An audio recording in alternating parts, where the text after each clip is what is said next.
Leaders get their team promoted. They get promoted, and now what? Earlier, I wrote about the situation we all face at times when we or others are applying for jobs, and then what happens as we deal with the disappointment or success of an interview. We talked about how to manage ourselves and others through the learning of disappointment and feelings of failure, the growth that comes from that and the role that the leader can take in supporting to new growth opportunities, enabling them to become their own superhero. But what happens when our people get promoted? How do we lead through this? Recently, I had 60 internal applicants for promotion positions. Many had worked through leadership development programs with me. It was an honour and a privilege to work with them, but more so to witness their growth and subsequent success. We appointed 45 of them. They had become their own superheroes. Personally and professionally, I was thrilled for them, absolutely stoked. I met with a group of these newly appointed and promoted leaders a few weeks later, expecting to feed off their excitement, only to discover a completely different set of feelings held by some of them. Fear, hesitation, doubt. Fear, hesitation, doubt. Not fear, hesitation, and doubt that they could do the job, nor that they were excited about the opportunity, but rather fear, hesitation, and doubt that leaving was the best thing for them. So, where did this come from? In sharing their success with their leaders and those above them in the hierarchy, seeds of doubt were sown. I would never suggest that it was a deliberate act, but rather one of self. The impact and power of the leader is huge. The response they give can build, encourage, and grow the new leader, or create doubt and an uncertainty. This is exactly what happened in this situation. You can't go? Oh, what will I do without you? Are you sure that's the best decision? If you go, who will do X, Y, and Z? Oh, that is so unfair. How will I cope? Oh, you don't want to go there because they, sabotage. You've taken my key people and moved them to another site.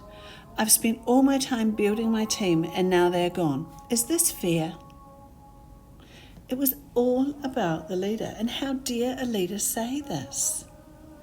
And it was nothing about the promoted staff member. First, how dare they rain on their parade?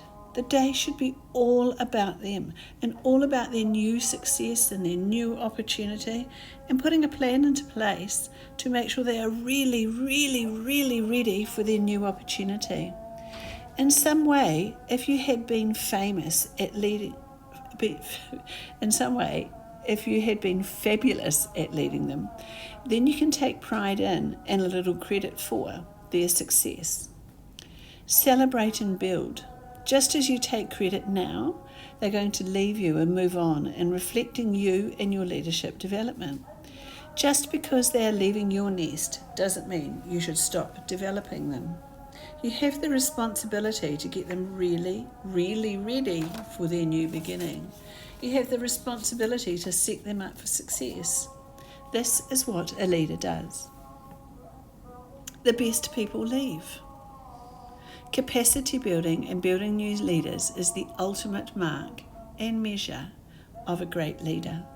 If you can develop people to be better than you, to be independent of you, for your team to work at an exceptional level without you, then you have done your job.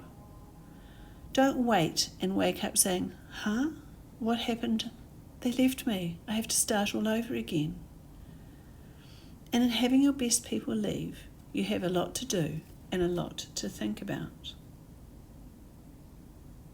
Succession planning, sustainability, and sigmoid curves, opportunities for same or change. Succession planning. When leaders tell me they are left without leaders or they're strong people because their best people were transferred or promoted, I begin to question their leadership.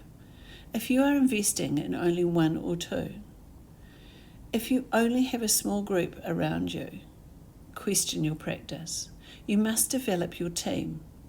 Everyone, not just some. Not just those who will do what you want done, but everyone. Touching wide, working to develop everyone. Can everyone step into a new role? Keep your circle wide. The job is like a puppeteer, like the conductor of an orchestra, the ringmaster. That is leadership. Diverse people and diverse needs. Sustainability.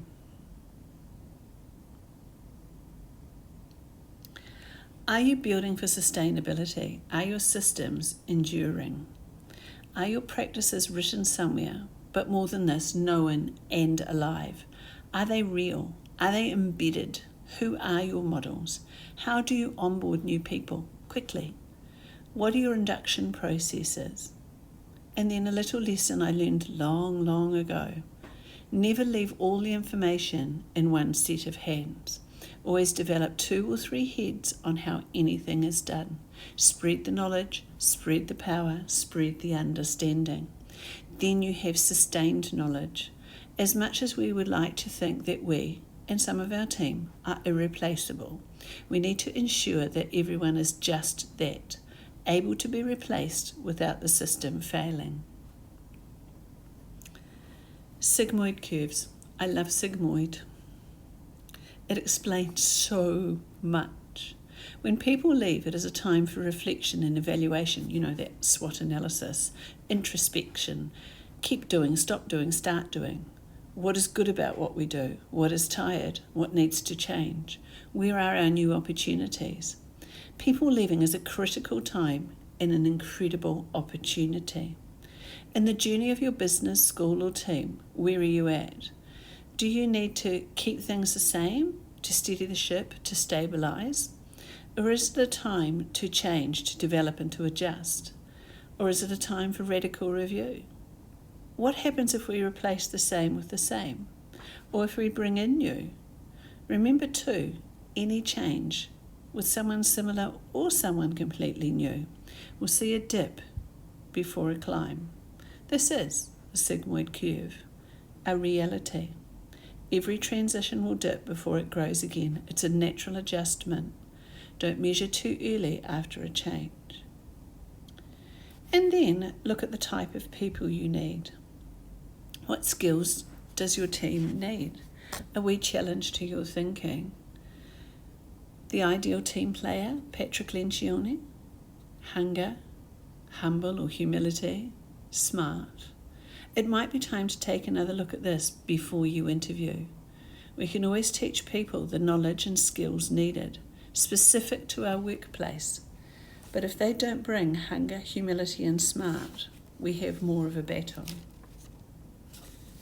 In summary, change is normal. Change is life. We can grieve the loss that comes with change. That is normal. It is natural. It shows value of what we have. But the impact of our reaction on others is important to manage, and how we move forward. Someone else's success should never be a sorry spot for a leader. Take care to not make it about you. Change is growth, and leadership should grow everyone, not just some.